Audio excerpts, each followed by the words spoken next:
¿Qué es la distancia? Es el espacio entre A y B. Preguntale sobre distancia a estudiantes de la UNED. Personas valientes, emprendedoras y autodidactas. Porque para la UNED, la distancia es nuestra mayor fortaleza. Tenemos estudiantes en casi todos los distritos del país.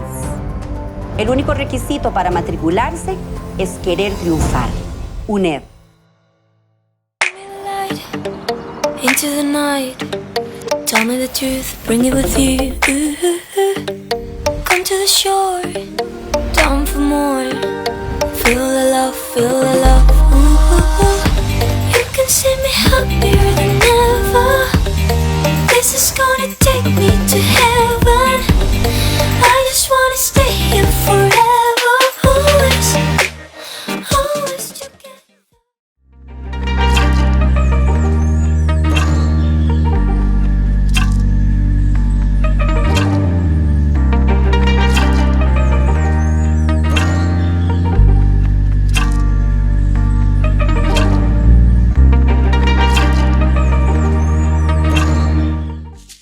Por la mañana, por la tarde o por la noche, nos gusta disfrutar de un buen café. Café Gourmet El Guardián. Sabor y aroma de Costa Rica en la mesa de todo el mundo. Llenate de energía y disfruta su tueste al mejor precio. Cultivado en las montañas de Monteverde y procesado con los más altos estándares de calidad.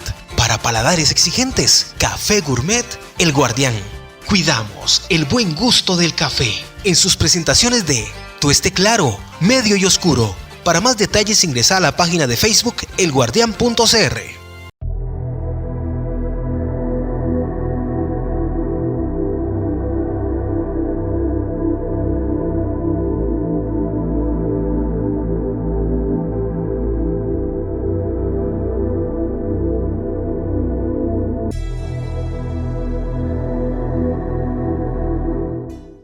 Elecciones presidenciales Costa Rica 2022. Información para decidir bien. Ella es Linet Saborío Chaverri, candidata del partido Unidad Social Cristiana, y nuestra invitada especial para conversar sobre las ideas país que más nos convienen. En El Guardián, en este cara a cara con los presidenciables. Esta es una oportunidad nuevamente para reencontrarnos con los personajes, más allá de simple propuesta política, entender, conocer y acercarnos a la persona. Porque al fin de las cansadas, el nuevo presidente de la República es un ser humano que tiene que demostrar no solo una buena actitud, sino una inteligencia emocional importante. Cuando se sienta uno con ellos o cuando tiene uno la oportunidad de conversar con ellos, uno explora como profesional en la comunicación ese elemento que tal vez no se puede dilucidar en una carrera política o una campaña política como estas, sino es esa persona, ese brillo, esa constancia, esa prestancia que debe tener el mandatario de la República. Y por eso agradecemos profundamente a toda la gente que nos ha acompañado y en esta ocasión a doña Linet Saborío, una entrañable persona para nosotros. Yo era un cachorro cuando ella me recibió en el seno del OIJ y nos daba un trato igual de cordial. Sigue siendo una persona amena, agradable, una persona con la que conversar no sería suficiente una hora, sino ocuparía uno horas de horas. Así que si me ven que la trato con familiaridad es porque le tengo mucho cariño desde hace mucho tiempo. Así que doña Linet, muchas gracias por acompañarnos aquí. Muchísimas gracias Richard, y siempre un placer de verdad. Y bueno, aprovecho para saludarlos por supuesto a todos desde sus hogares, pero un gusto estar con usted. ¿Usted qué tipo de baterías usa? Porque la veo en las actividades, pero en todas las actividades las veo en todo el país, doña Linet, y ya uno diría, wow, qué campaña más agotadora. ¿Cómo le ha ido, antes de entrar en materia, cómo le ha ido con esta campaña que ha sido muy movida? Muy bien, muy bien. Yo siento que especialmente es el entusiasmo de la gente lo que me mueve. O sea, tenemos una campaña muy linda, llena de entusiasmo, con mucha esperanza la gente.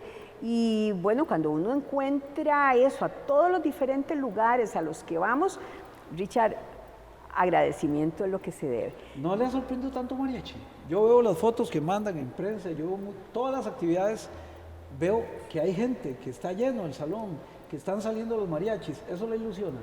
Bueno, varias cosas importantes. Y lo digo no de forma despectiva, sí, sino como coloquialmente se les conoce. Mire, yo he hecho un llamado constante a que todos los socialcristianos regresen a casa. Regresen a casa.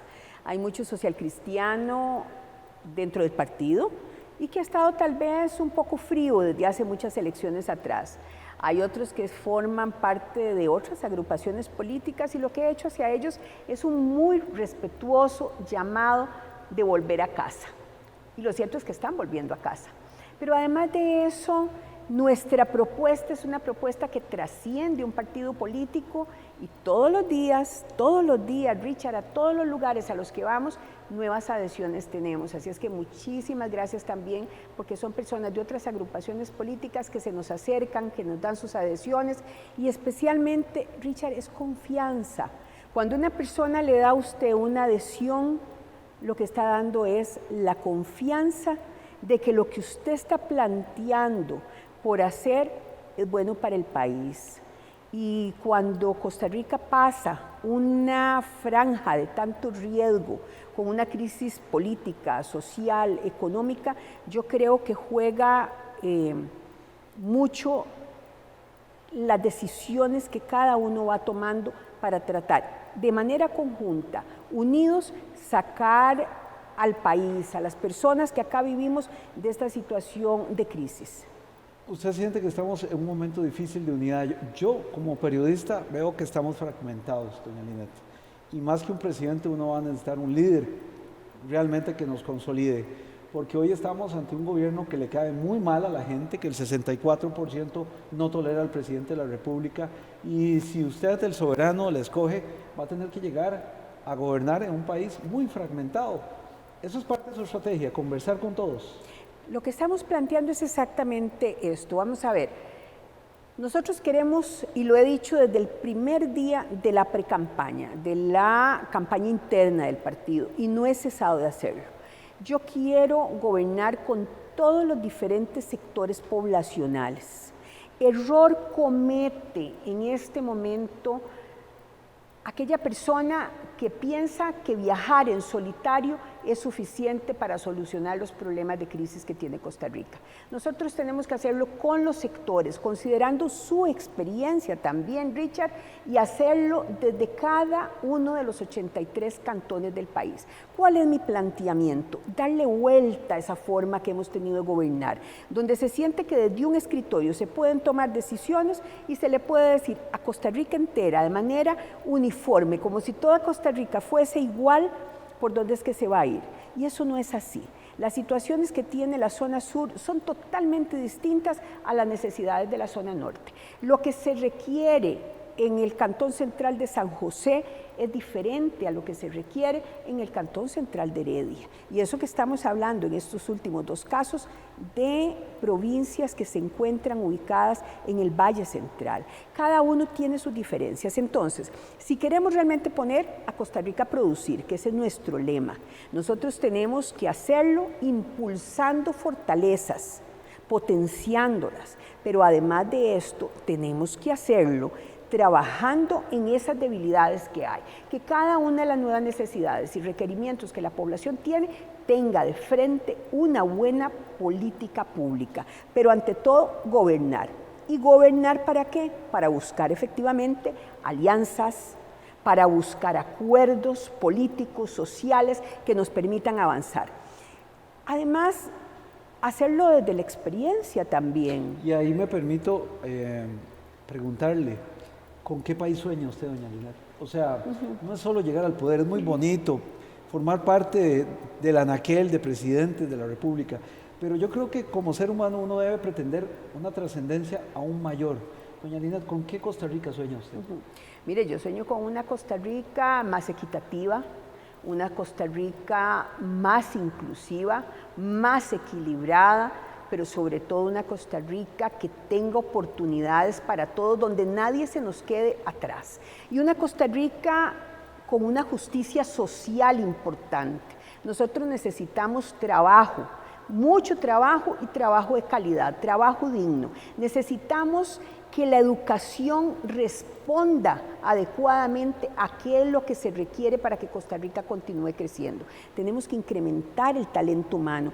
¿Con qué Costa Rica sueño? Sueño con una Costa Rica donde esa igualdad y equidad nos permita sumar a toda la población. Si queremos que Costa Rica produzca adecuadamente y lo haga en una mayor cantidad, necesitamos, por ejemplo, que el 50% de la población, que son las mujeres, suban más gradas. Richard, al hablar de subir más gradas, es que tengan más posibilidades. Mire, cuando nosotros tomamos provincias como Punta Arenas, por ejemplo, nos vamos a encontrar que casi el 50% de las familias están siendo jefiadas por mujeres. Pero resulta que esas mujeres, por razones históricas también, resulta que tienen menos oportunidades para conseguir mejores trabajos. Entonces necesitamos llevarles formación también, porque cuando hablamos de un 50% de la población, que somos las mujeres, además debemos considerar lo siguiente: cuando hablamos de jefas de hogar estamos hablando de niños, de niñas, de jóvenes y en muchas ocasiones de adultos mayores también que dependen de ellas. ¿Qué tipo de educación? Porque hasta hace poco el INA daba clases de macramé. No, tenemos... O sea, daba clases de boquitos y muñequitos. Empoderamientos que no funcionaban, que no trascendían. Uno ve el INA que debería estar capacitando a más gente, y ahí es donde voy. Usted, porque englobo el INA dentro del sector educación, ¿usted declararía el sector educación como varios grupos ya lo han denominado, entre ellos los empresarios, los sindicatos, como una prioridad de emergencia nacional? Es una prioridad absoluta, pero absoluta, en todos los campos, porque además nos estamos autoengañando. En muchas ocasiones queremos señalar de que Costa Rica tiene un nivel educativo muy grande. Sí, en buena hora tenemos un nivel educativo importante. Saber leer y escribir no es pero culto, ¿verdad? Eso es totalmente diferente, sí. Además de que el nivel educativo le dé verdaderas herramientas para el trabajo, para la inclusión en el mundo del trabajo. Entonces, cuando revisamos nos vamos a encontrar regiones, Richard, por ejemplo, que lo que tienen de promedio son 6 años que han estado en el sistema educativo. Esos 6 años en este momento no son herramientas suficientes.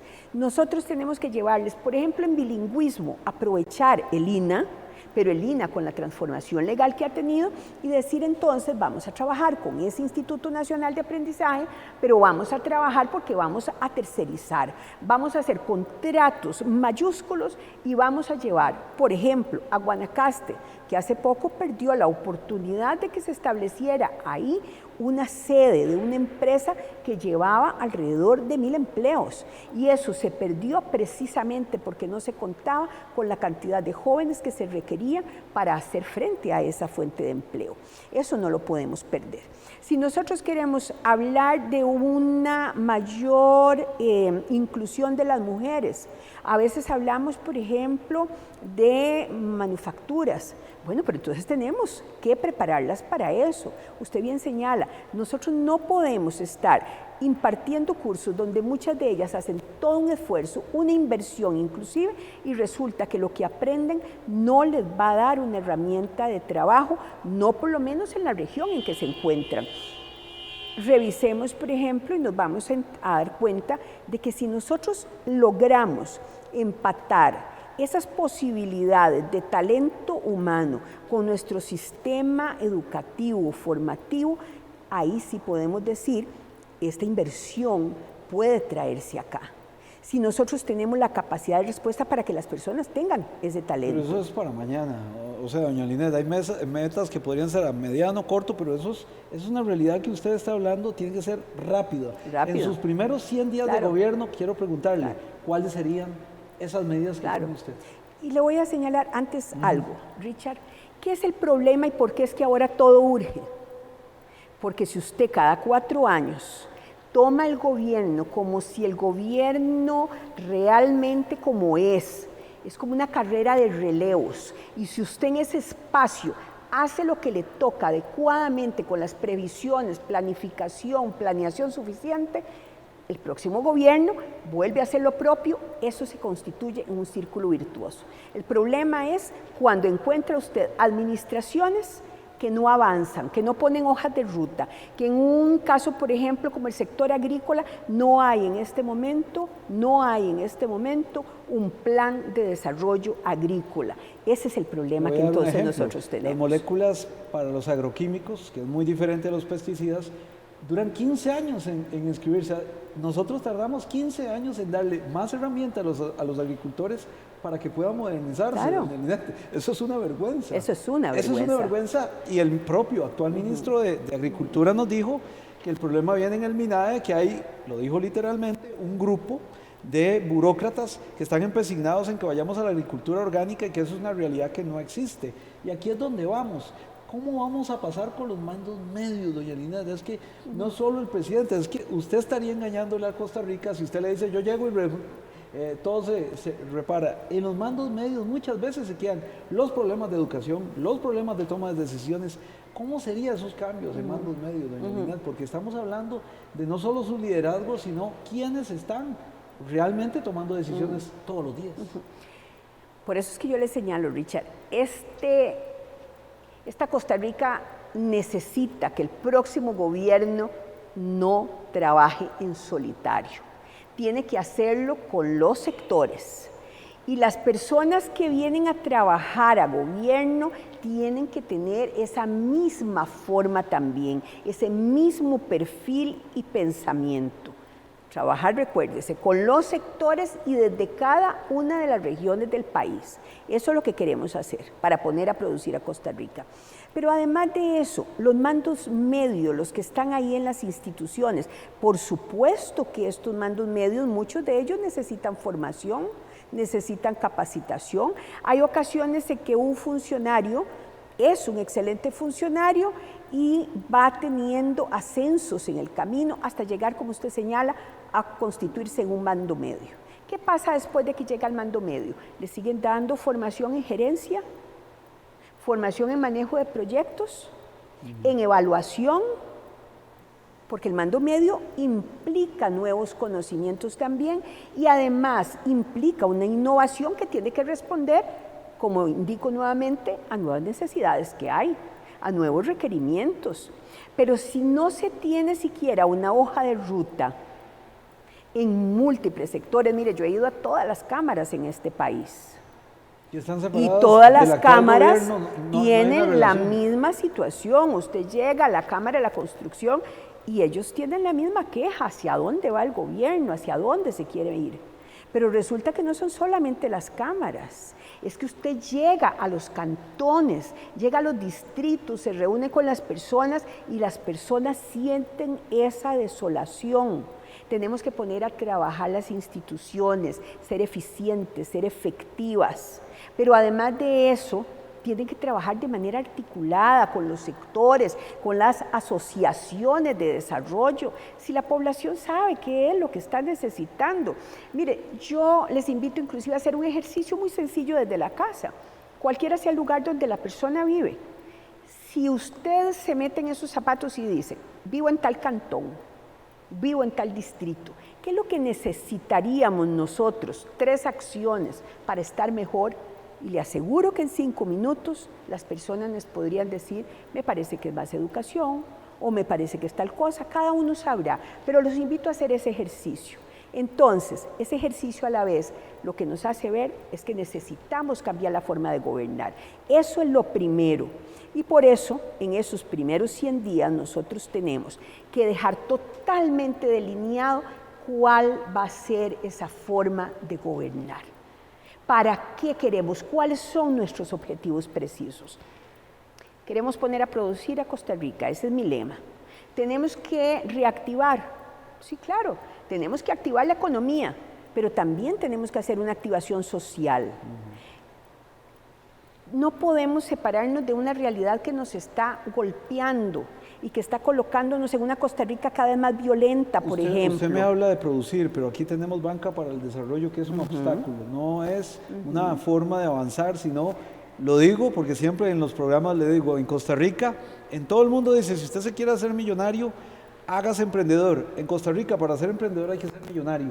Doña Linet, plazos larguísimos para poder constituir una empresa, recursos que no existen, la gente empieza con lo que pueda su trabajo y se queda sin plata, la mayoría de pymes mueren al segundo año porque no tienen dinero y hay dinero de Banca para el Desarrollo ahí. ¿Qué pasa con Banca del Desarrollo? Bueno, yo lo que creo es lo siguiente, porque mucha gente de Banca para el Desarrollo lo que nos dice es, hay una percepción equivocada. Nosotros lo estamos haciendo bien, pero necesitamos más recursos. Lo cierto es que a nivel de todo el país, yo lo que recibo son quejas. Entonces, dos cosas. ¿Usted lo convertiría en un banco de primer piso? Porque actualmente, como es un banco de segundo piso, cuando la gente llega a pedir el banco de primer piso, que es banco comercial, le dice quédese conmigo y le obstaculiza ascender a ese segundo piso. Entonces, en esa visión no lo ha analizado la posibilidad de que sea como lo fue el Banco Popular antes. ¿O no ha analizado esa posibilidad, Sí, doña Linet? en dos líneas. Banca para el Desarrollo debe ser más accesible y hay que cambiar en ella todo aquello que la hace difícil Está para la siendo gente bondadosa, de ¿no? llegar. Sí. Totalmente bondadosa, para no decir lo que la gente señala Sí. a nivel del país. Pero voy a señalarle algo más. Cuando la banca nacional nació, tenía objetivos y una naturaleza que no era exclusivamente ser competitiva frente a la banca privada. De hecho, si usted analiza la historia, la banca nunca fue constituida para ser comercial, sino para ser banca de desarrollo del país. A eso quiero llevarlo. A eso quiero llevarlo y por eso quería ampliar lo que usted señala de esa banca de desarrollo a esa banca nacional. Nuestros costarricenses, nuestros compatriotas lo que necesitan efectivamente es que sus ideas productivas tengan un capital semilla, que los talentos que las personas tengan les dé posibilidad de salir adelante en el tanto y cuanto tengan acceso a un crédito. Nosotros, por ejemplo, ¿qué es lo que estamos proponiendo también en esas líneas? Proponemos de que los primeros 3 años aquellos emprendedores, aquellas emprendedoras no paguen los impuestos. ¿Por qué tenemos que condenar una pequeña empresa naciente a una mortalidad tan alta? Demos la oportunidad. Queremos poner a producir a Costa Rica, que es lo que planteamos. Demos la oportunidad de que aquel emprendedor, aquella emprendedora pueda salir adelante. Usted lo ve en la pequeña empresa y mediana empresa, la forma de salir Claro. adelante y reactivar la economía. Darles espacio, darles espacio. Si es que acá en este país lo que es difícil es ponerse a producir. La gente llega un momento en que tiene el agua por acá, ya logró salir un poquito. Entonces dice, voy a formalizarme, voy a ir a la Caja Costarricense de Seguro Social. Llega a la caja y ¿qué es lo primero que se le pregunta? ¿Cuántos años hace que usted está con este emprendimiento? Hace 10 años. Ah, bueno, entonces nos debe Todas las cosas de 10 120 años. meses. Sí. O sea, eso no es posible. Nuevamente llevamos a las personas a que el agua esté a tope. Nosotros tenemos que facilitar para que las cosas se den. Y si queremos facilitarlas, demos ese espacio. Entonces, en Junta Directiva de la Caja habrá cambios en la visión Yo del gobierno. siento que tienen que haber cambios, por supuesto, y por lo menos los impulsaré con toda la fuerza. Doña Linet, a usted le han criticado mucho de temas de economía. Yo no creo que sea válido porque un presidente no tiene que ser experto en todo. Los todólogos siempre fracasan. Uno debe ser un conciliador, una persona que sepa estudiar, investigar. Usted es una investigadora de origen. Así es. Esa es la pregunta. ¿Cree usted que el área de economía, bueno, y usted tiene experiencia de gobierno y ahorita voy a abordar ese tema, pero cree usted que el área de economía se va a hacer acompañar por gente que tenga la misma visión que usted? Mire, yo siento que un gobierno necesariamente tiene que tener claridad en la línea hacia dónde va. Dice un dicho que cuando uno no sabe hacia dónde va puede llegar a cualquier lugar. Y acá Costa Rica no está para llegar a cualquier lugar. Aquí ya no hay tiempo ni para experimentar ni para llegar a improvisar. Necesitamos experiencia efectivamente en gobierno y no cualquier experiencia. Yo creo que también tenemos que mostrar nuestra hoja de vida. Cómo hemos sido cuando hemos estado en la función pública. Hemos cuidado adecuadamente los recursos de los costarricenses. Hemos actuado con honestidad, con decencia en la función pública. Usted estuvo un gobierno el único que dejó un superávit. Y que por luego ejemplo. llegó Oscar Arias y lo dilapidó. Y se ha dicho Nosotros mucho. dejamos... Pero no fue que don Abel era muy tacaño, más bien, y que todo se lo guardaba. No, mire, ¿Y qué nosotros... aprendió don Ajá. Abel, doña Linet? Ajá. La abordo. ¿Qué aprendió del gobierno de don Abel Pacheco, donde sí. usted fue vicepresidente? Sí, mire, primero nosotros llevamos mucho orden en las finanzas públicas, muchísimo orden, tanto así que dejamos efectivamente las arcas del Estado con recursos, como señalan. Había plata, sí. Había plata, pero hicimos obra. Nunca se han hecho tantos CEBAIS, por ejemplo. Nosotros logramos impactar inclusive indicadores como mortalidad infantil, que son indicadores que son duros, y lo logramos impactar, incrementamos en educación, hicimos cosas maravillosas, pero con mucho orden, con mucha cautela, con mucha seriedad, con buena planificación, De hecho, con buena muchas de las obras que planeación. están inaugurando ahora son de Abel Pacheco. Hay muchas obras que se van haciendo, que por eso yo le decía, si uno actúa en un gobierno con una visión no cortoplacista, sino precisamente para que el beneficio llegue a la población como corresponde, cumpliendo con esos 4 años, sin importar si las obras salen en su gobierno o en el siguiente ¿Quién o en 2 corta las después. cintas? No es importante. Eso no es importante. Lo importante es cumplir adecuadamente con el trabajo que corresponde en un gobierno, con toda responsabilidad y en todas las áreas. Entonces, mire, Richard, aprendí mucho, muchísimo, y aporté mucho también en esa administración. Trabajamos en equipo, logramos hacer grandes cosas, dejamos muy bien las finanzas del Estado, nos enfocamos al gasto público, a la buena inversión pública, pero le voy a decir algo más. A ver, Pacheco se le paró a la nación y los dejó sin publicidad durante 4 años, siendo un presidente que cuando yo trabajaba en Extra, se decía que fue el único que se le paró a la nación en su momento, cuando la nación era otra cosa. Pero sí también es un gobierno tomar decisiones. Yo creo que quienes pasamos por el gobierno tenemos efectivamente la obligación de tomar decisiones. Además, yo me formé y me forjé en un ambiente y en una línea de trabajo donde las decisiones se tienen que tomar con mucha seriedad, con mucha fortaleza. Yo me formé efectivamente dentro del OIJ, 20 años de carrera hice ahí, hasta que llegué finalmente a ser su directora general. Y ahí las decisiones se toman, y se toman muchas sobre la marcha. Acá se tiene una ventaja, siempre vamos a tener la posibilidad de sopesar qué es lo mejor para el pueblo costarricense. Y voy a esa experiencia suya, porque la criminalidad no es un asunto, ya vamos a volver, porque vamos a volver con doña Linet para que nos explique ese asunto que ella conoce muy bien, que es la criminalidad, que se ha multiplicado debido a que es un país de pocas oportunidades, que no hay ascenso social y que tiene muchos desequilibrios tan importantes. Volvemos en un instante, estamos hablando con doña Linet Saborío en Los Presidenciables. Ya venimos. ¿Qué es la distancia? Es el espacio entre A y B. Preguntarle sobre distancia a estudiantes de la UNED. Personas valientes, emprendedoras y autodidactas. Porque para la UNED, la distancia es nuestra mayor fortaleza. Tenemos estudiantes en casi todos los distritos del país. El único requisito para matricularse es querer triunfar. UNED. Into the night, tell me the truth, bring it with you. Come to the shore, down for more.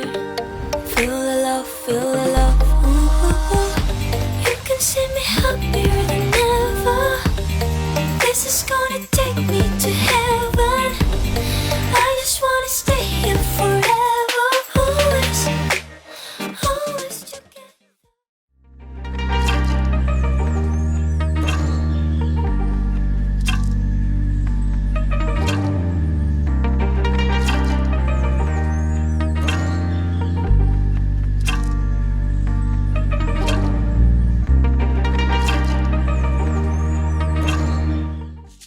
Por la mañana, por la tarde o por la noche, nos gusta disfrutar de un buen café. Café Gourmet El Guardián. Sabor y aroma de Costa Rica en la mesa de todo el mundo. Llenate de energía y disfruta su tueste al mejor precio. Cultivado en las montañas de Monteverde y procesado con los más altos estándares de calidad. Para paladares exigentes, Café Gourmet El Guardián. Cuidamos el buen gusto del café en sus presentaciones de tueste claro, medio y oscuro. Para más detalles ingresa a la página de Facebook elguardian.cr. Vamos a la parte final, conversamos con doña Linet Saborío. Gracias por acompañarnos en El Guardián y en Los Presidenciables. Doña Linet, el fenómeno criminal es muy interesante. Ahora han disminuido los asaltos callejeros y los asaltos o los delitos comunes porque la mafia se ha organizado para los delitos electrónicos.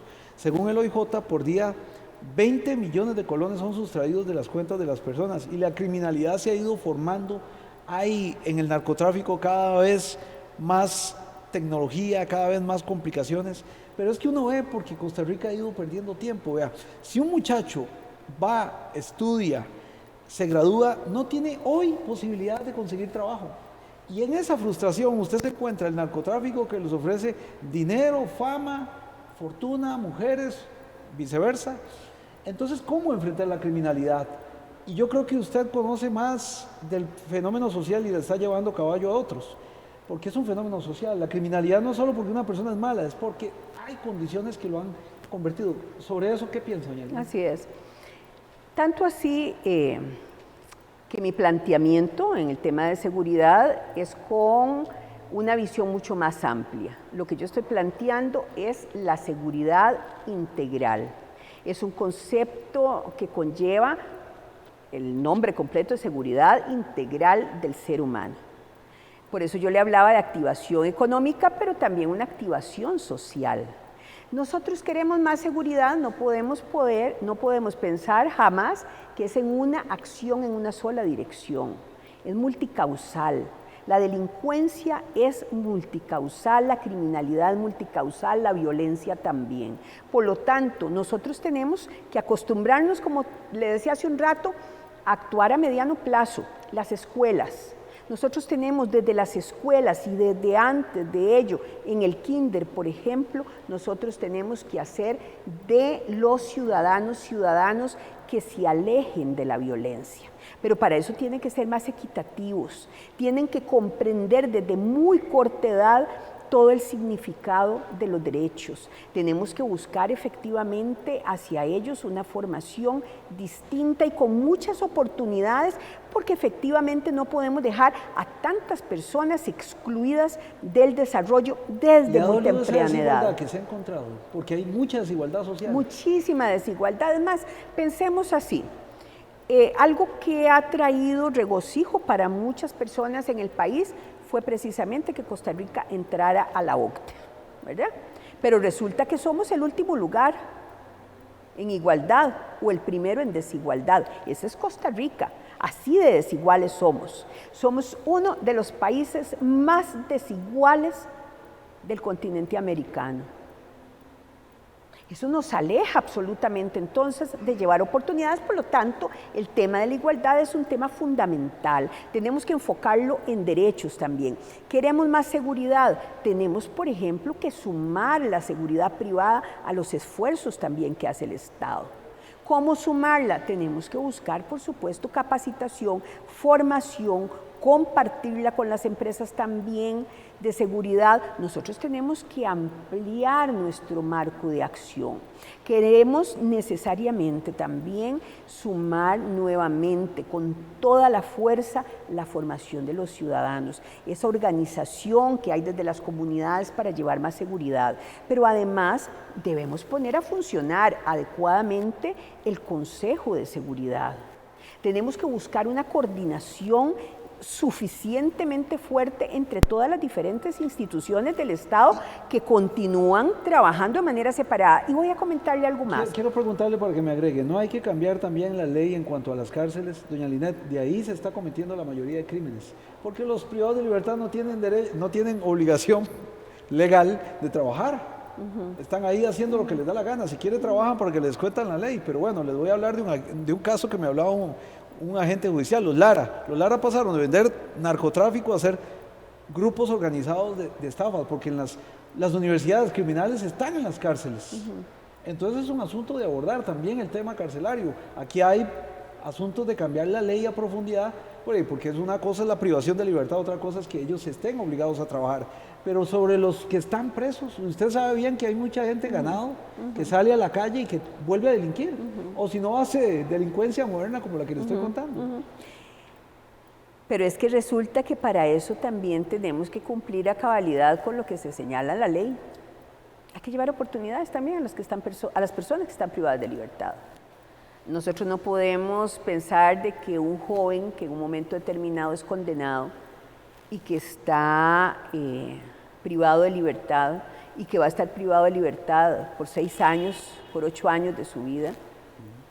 Tenemos que llevar educación ahí también. Porque recordemos que llega también a prisión muchísimas personas que tienen una familia completa que dependía de ellos. Es que a veces lo vemos de manera parcial y vea que se lo habla alguien que llegó inclusive a ser la directora general de la OIJ. Pero desde ahí, si algo aprendí a observar, es que en la vida no es como en las monedas que tienen 2 caras nada más. En la vida tenemos muchas caras, pero todas esas caras de alguna forma tenemos que trabajarlas. ¿O qué es lo que queremos? Una persona que estuvo 6 años y que cuando sale, desde que sale nuevamente no tiene oportunidad de trabajo, no se formó, no tiene un oficio, no tiene cómo eventualmente llegar, sumarse a su familia, etcétera, y nuevamente sin oportunidades, al día siguiente está delinquiendo. Yo creo que tenemos que tener claro, la criminalidad tenemos que enfrentarla también luchando contra la impunidad, por supuesto que sí, porque la impunidad es uno de los mayores problemas que tiene esta sociedad. Pero también los cuerpos policiales tienen que hacer lo propio. Por ejemplo, en mi caso, uno de los cambios que se hizo fue todo el análisis criminal, donde se sumó tecnología, donde se innovó efectivamente, llevando el análisis criminal a cada una de las delegaciones regionales, creando la oficina de planes y operaciones. Usted tiene que ir innovando según los nuevos requerimientos que se hacen, porque la criminalidad no para. La criminalidad constantemente está cambiando. Pero eso no es una consecuencia de la desigualdad. Esa es Como le digo, una de las barrios razones. del sur, hay chamacos que se dedican a vender droga porque les va mejor que un trabajo ordinario. Sí, esa es una de las razones, efectivamente, que las personas no encuentren oportunidades. Eso nos pone en una zona de riesgo, así lo llamaría yo, una zona de riesgo, porque tampoco se vale señalar A la pobreza como... a la pobreza, sí, es cierto. compararlo con el tema de la criminalidad, porque tampoco se vale, porque usted encuentra personas que no tienen ninguna razón de estas y delinquen. Quiero abordar, porque el tiempo es rápido, tenemos 23 instituciones para atacar la pobreza y tenemos un 25% de la pobreza. ¿Qué hacer con esas 23 instituciones, doña Linet? Porque no puede ser posible que 23 entidades hechas para atacar la pobreza no funcionen y más bien el índice de pobreza aumente. ¿Qué va a hacer con eso? Hay que eliminar duplicidades. Nosotros tenemos que revisar, bueno, la última vez que dije esto, entonces dijeron que era muy poco transparente, que yo no me defino, porque digo que hay que revisar. Perdón, yo no soy dueña de esas instituciones, ni yo estoy pidiendo respetuosamente que me apoyen, porque voy a llevar una línea dictatorial al gobierno. No, esto es una democracia y las instituciones son de todos nosotros. Pero hay que tomar y por lo decisiones. tanto, las decisiones que se toman como resultado del análisis preciso de qué hacer con cada una de ellas. Hay que eliminar duplicidades. En eso hemos avanzado y estamos muy claros de ellos. Igual que nuestra propuesta es muy clara. Nosotros tenemos que evaluar, tenemos que lograr que lo que hacen las instituciones se evalúen, porque yo no quisiera pensar en administrar pobreza, le voy a poner sino plazos. romper el círculo de la pobreza. Si Costa Rica tiene algo, tiene diagnósticos. Doña Linet, Sobran, aquí hay diagnósticos sobran, de todo. no hacen falta. Si el Donatal sirve, si no sirve, por qué Así lo es. recetan y etcétera. Así es. ¿Cuánto tiempo duraría usted en esa toma de decisiones para decir esto se va a cambiar? ¿En cuánto tiempo? No, de que se va a cambiar lo decimos desde ya, ¿Por qué? ¿Cuántos programas se tienen? 23. ¿Cuántas instituciones se tienen? ¿Cuántos recursos se llevan? Y no estamos efectivamente rompiendo el círculo de pobreza. Y esto que ahora, para medirlo y dar porcentajes, se suma a los ingresos de la familia, los ingresos que provienen de algún tipo de programa social. Entonces, eso hace, digamos, más fácil la medición. Sí. Si no, probablemente tendríamos un porcentaje mayor, sí, claro, ¿verdad? Pero además de eso, el tipo de pobreza que estamos teniendo. Una cosa es cuando se tiene pobreza con acceso a salud, pobreza con acceso a educación, pobreza con la esperanza de que los niños y niñas de aquella familia salgan adelante. Y otra cosa es la pobreza que está viviendo muchísimas personas en este momento, donde no tienen acceso a la salud, donde no cuentan con un trabajo digno, donde lo que tienen son contadas horas que no están logrando cubrir siquiera sus necesidades básicas y que no están contando con la esperanza de que la educación saque adelante a su familia. Esa es una pobreza diferente. Pero esa precarización laboral lo trae la tecnología. Usted ve Uber, voy a hablar de Uber porque yo soy políticamente incorrecto, o cualquier plataforma, lo que reparte es pobreza. Como no están formalizadas, no tienen que pagar seguro, no pagan horas extras, no pagan aguinaldo, no pagan nada. ¿Qué hacer con esas nuevas formas de trabajo, doña Linet? Es que a nuevas formas de trabajo, nuevas regulaciones, pero también nuevas formas de dar acompañamiento. Si el gobierno lo que debe es ser un facilitador, pero a la vez ir modificándose y reformándose. ¿Cuál es el costo? Uber, ¿cómo ha costado? Arruinó a los taxistas, pero no por la competencia, es porque no hay una definición, doña Linet. Este gobierno todavía no sabe qué hacer con Uber y se lo va a heredar. Si a usted le eligen, se lo va a heredar a usted. ¿Qué va a hacer usted con Uber, por ejemplo? Hay que regularlo, hay que regularlo. Eso es así. Nosotros no podemos continuar en un país que no se toman decisiones. Las decisiones tienen que tomarse, pero no es tampoco sintiéndose dueño de las instituciones desde que son candidatos. Bueno, no sé, ¿será que hay algún acuerdo al que se ha llegado? Y eso es lo que no sabemos. Yo por lo menos, hasta no estar ahí, hasta no revisar cuál es la situación real, porque de huecos fiscales y que nos aparezcan huecos semejantes también en un mal manejo de una institución, eso nos puede pasar a la emergencia de ver qué hacer con una institución del Estado. Yo no estoy clara, ni podría asegurar que lo que se ha estado dando hasta el día de hoy sea una situación fiel y exacta de lo que está teniendo algunas de las instituciones del Estado. Usted lo que dice es que le falta transparencia a este gobierno y que incluso usted siendo una candidata a la presidencia no tiene claro dónde estamos y qué está pasando con el país. No, yo creo que nadie. Eso es muy grave. Especialmente con algunas instituciones. Eso es muy grave porque realmente uno no sabe ni para dónde va. Hablemos de activos, ya para terminar. Venta de activos. Por ejemplo, yo sí soy candidato a que VIXA no está haciendo nada. FANAL todavía a mí me parece, pero venta de activos. Tenemos para vender y ¿para qué venderíamos? Por ejemplo, hay mucha gente que dice, vendamos FANAL para pagar la caja. Lo oí un candidato. No sé si usted comparte ese asunto. A la caja hay que pagarle. El Estado, el gobierno, no el Estado, el gobierno tiene que pagarle, porque el Estado es irresponsable, los ciudadanos pagan. Pero ¿qué hacer? Y yo vuelvo a ver, ¿y qué vendemos? Es que yo no sé, realmente no tengo muy claro. ¿Qué pasa con los activos? Eso es lo que yo he señalado exactamente, que en los primeros 100 días nosotros vamos a tomar una serie de determinaciones. Pero la primera es revisar aquellas instituciones como la que usted menciona, FANAL. Revisemos también los programas que tiene el CNP. Revisemos programas. Usted como comprar gallo tapado. A ver qué pasa. No tiene una certeza usted en torno a esos temas. ¿Qué hay que hacer? Y hacerlo ya, porque usted además está rodeada de gente que forma parte de la Asamblea Legislativa y que tiene un panorama claro. Porque me está sonando como a gallo tapado, doña Linet. No es gallo tapado. No es gallo tapado. Yo estoy poniendo a disposición de las personas mi experiencia, mi hoja de vida también y mis planteamientos muy claros. Lo único que yo no estoy señalando, y es precisamente porque soy clara, lo que yo no estoy señalando es, miren muchachos, llego y en el primer mes vendo FANAL. Primero, ¿se puede hacer así? O sea, depende de la institución de la que se hable el ordenamiento jurídico ni siquiera le da la posibilidad de tomar esas decisiones. Hay algunas de esas instituciones que tendrían, o de activos que tienen que ir primero a la Asamblea Legislativa y se tiene que legislar al respecto.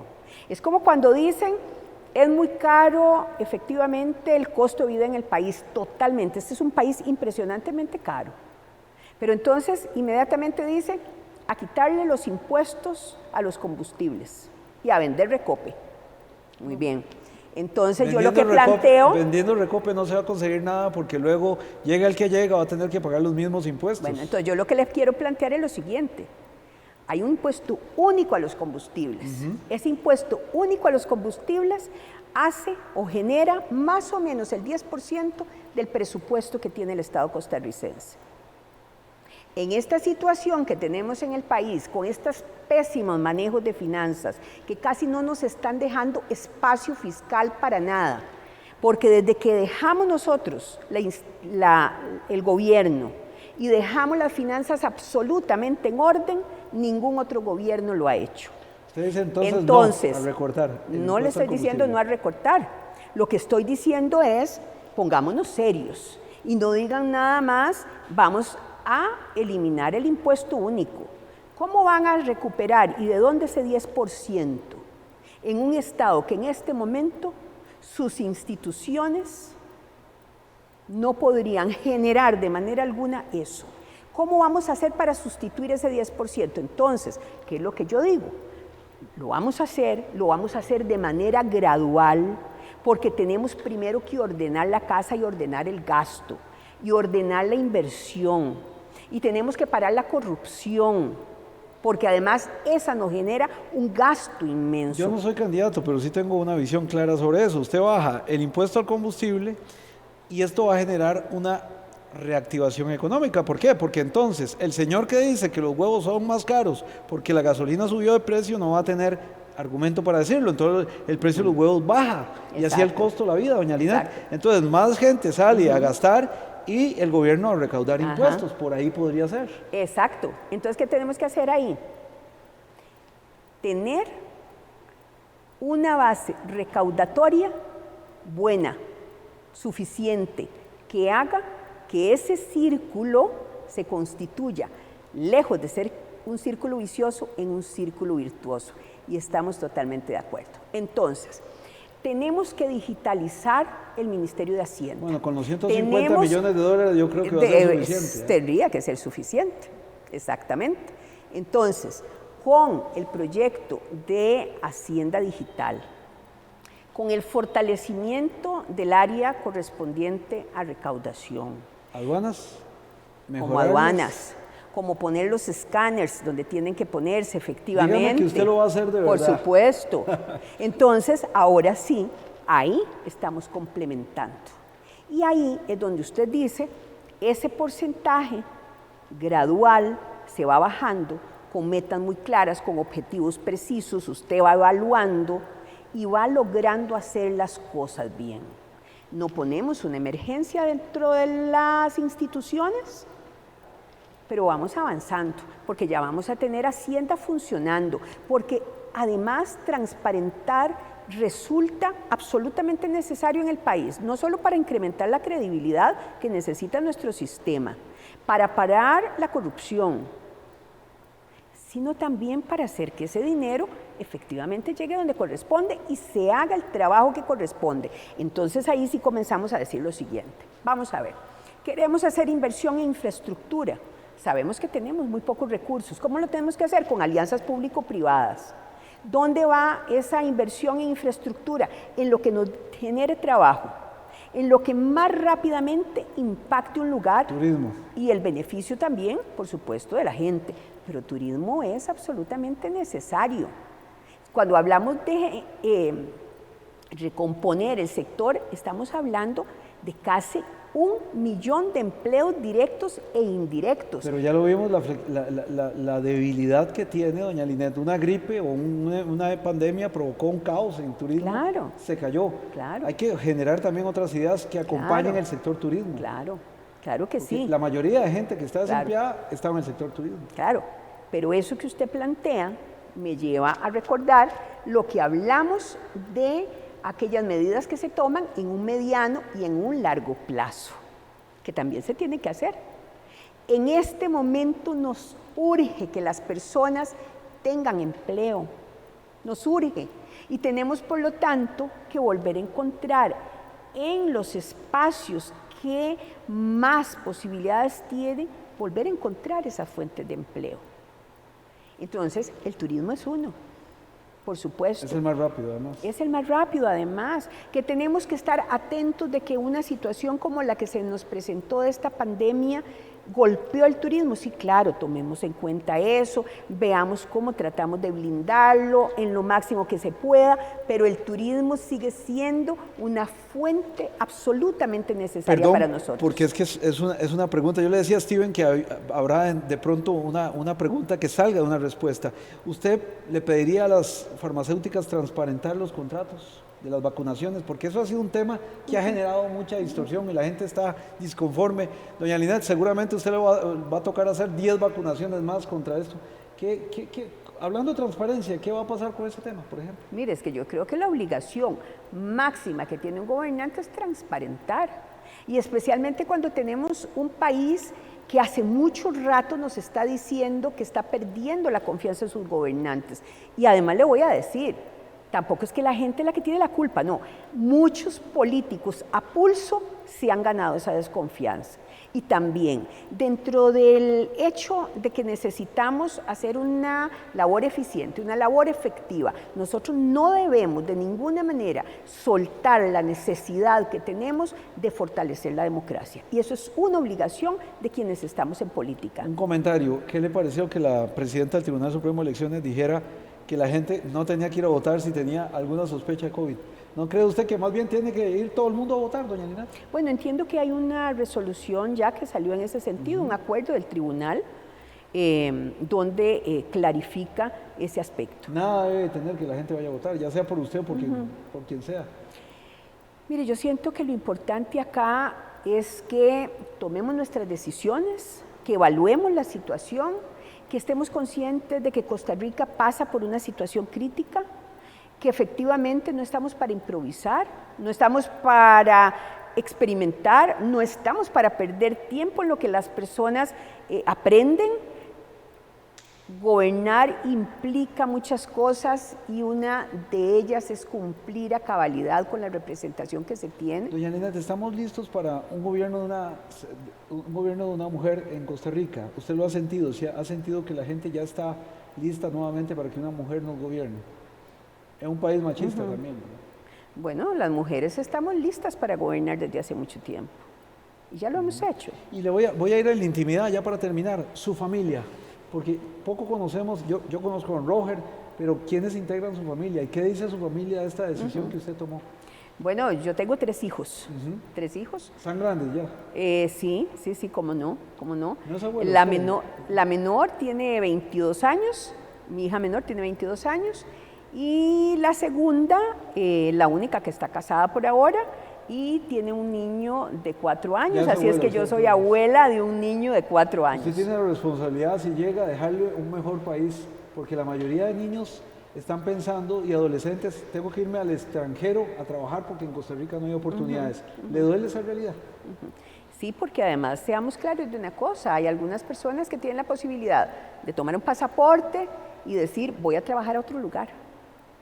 Hay otros que tienen la posibilidad de tomar un pasaporte y llevarse a su familia y decir, voy a trabajar a otro lugar.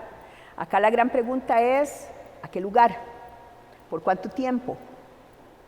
¿Con permiso laboral? ¿Con una residencia? Y cuando comenzamos a sacar el número de eso, cada vez son menos los costarricenses que pueden hacer eso. Yo por lo menos tengo que vivir acá. Me encanta esta Costa Rica, creo en esta Costa Rica, he trabajado por ella mi vida entera. Y entonces yo le voy a decir, como no hay posibilidad de pasaporte, hagamos lo que nos corresponde para que nuestros jóvenes, nuestras jóvenes, nuestros niños tengan oportunidades acá. Pero nosotros también. Es que esto no es solamente de jóvenes, los adultos mayores merecen también una mejor Costa Rica. Vuelvo al tema de su familia. ¿Está de acuerdo su familia con que usted esté postulándose? Mire, con ellos conversé cuando tomé Primero el tiempo para pensarlo, porque además para mí, para mi familia se va constituido en una cierta rutina. Cada 4 años gente del partido llegaba, me decía que postular el nombre, yo les daba las gracias, les llegaba a contar a la familia, al final era una rutina casi. En esta ocasión, curiosamente lo que llegó fue dirigentes totalmente de base, que inclusive me dijeron, doña Linet, plata no tenemos, pero sí queremos decirle si usted se mete, si usted trabaja, nosotros apoyamos. Y yo les dije, no, por la plata no, porque yo tampoco, ¿verdad? Tampoco está tengo. pensionada de los J? No, yo no es estoy así. pensionada. ¿Y en el partido le pagan por ser candidata? ¿Tiene un No, salario usted? no. Ok, entonces usted está invirtiendo aquí. ¿Por qué, doña Linet? ¿Por qué? Porque creo en este país. Porque si en un momento determinado puse en riesgo inclusive mi seguridad, como lo hacen muchas personas que trabajan en el OIJ, que trabajan en diferentes cuerpos policiales y en diferentes actividades, si no es solamente el riesgo personal que se tiene en instituciones así, no, es muchísimas las personas que haciendo su trabajo se ponen en riesgo. Si ya lo hice, porque quiero este país, porque no quiero ser observadora nada más de un proceso en el que además ya me estaba constituyendo una persona sumamente crítica del proceso y donde dije, bueno, sigo criticando o siento que las personas me siguen planteando la posibilidad de que lo piense, tomo mi espacio, lo pienso, lo hice, consulté muchos sectores, fui a diferentes lugares del país, conversé con dirigencia, y hablé con gente que no era del partido y tomamos nuestra determinación. ¿Con quién quiere ir a la segunda Y yo ronda creo para que eso es terminar lo ya? que me da la fuerza de la que usted hablaba al principio. ¿Con quién va a ir a Una la fuerza segunda ronda? impresionante. No sé. ¿Usted No cree sé. que va a ganar en primera ronda o cree que va a ir a segunda ronda, doña Linet? Yo lo que sé es que trabajo todos los días, desde muy temprano y hasta normalmente pasadas las 11 de la noche. Físicamente anda bien, anda todo, se hizo ese chequeo médico porque ser presidente va a ser agotador. Usted va a tener que reconstruir un país y sobre todo unir a mucha gente. ¿Está lista? Solo que en mi visión el planteamiento es, estamos listos, vamos a ir a reconstruir un país si los votantes nos dan ese apoyo, pero lo hago en plural. Me encanta sentir de que aquellos momentos en que hablaba en primera persona y en singular, diciendo yo planteo, yo digo, yo señalo, yo tal, esto se ha constituido en nosotros. Y ese nosotros me encanta porque estamos trascendiendo inclusive nuestro partido político. Algo más importante para no dejarlo y para terminar, tiene que sacar por lo menos 20 diputados. ¿Se tiene esa fe? Bueno, yo Porque siento gobernar que... en minoría, usted lo ha visto con el PAC, les ha ido mal. Claro. Bueno, nosotros gobernamos también en una situación de una asamblea legislativa muy fraccionada y en la que no se tuvo mayoría. Yo creo que acá hay un gran tema de fondo y es recuperar algo que debe acompañar el buen gobierno. Un gobierno bueno siempre tiene como instrumento un verdadero diálogo político y social que permita arribar a acuerdos y alianzas. Y si se hace de manera transparente, cuando eso no surge, me parece que es importante que la población sepa cuál ha sido el esfuerzo. Pero usted quiere ganar el Ejecutivo y el Legislativo.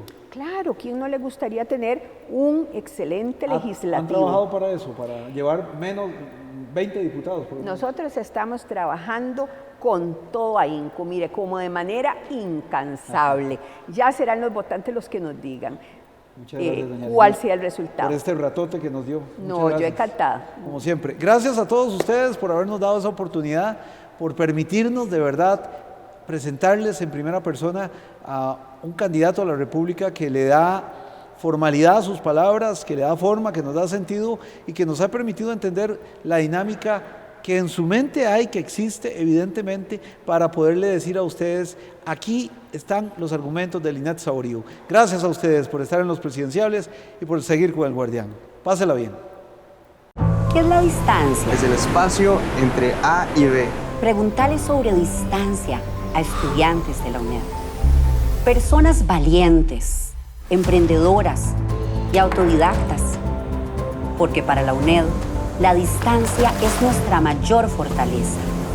Tenemos estudiantes en casi todos los distritos del país. El único requisito para matricularse es querer triunfar. UNED. Into the night, tell me the truth, bring it with you. Come to the shore, down for more. Feel the love, feel the love. You can see me happier than ever. This is gonna take me to heaven. I just wanna stay here forever. Always, always together.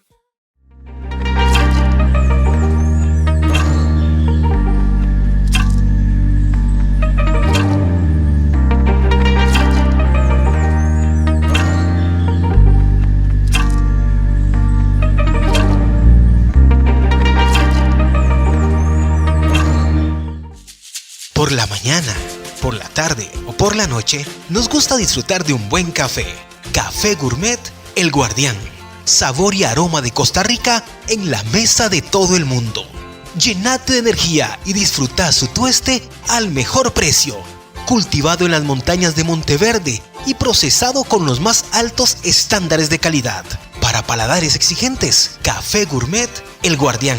Cuidamos el buen gusto del café en sus presentaciones de tueste claro, medio y oscuro. Para más detalles ingresa a la página de Facebook elguardian.cr.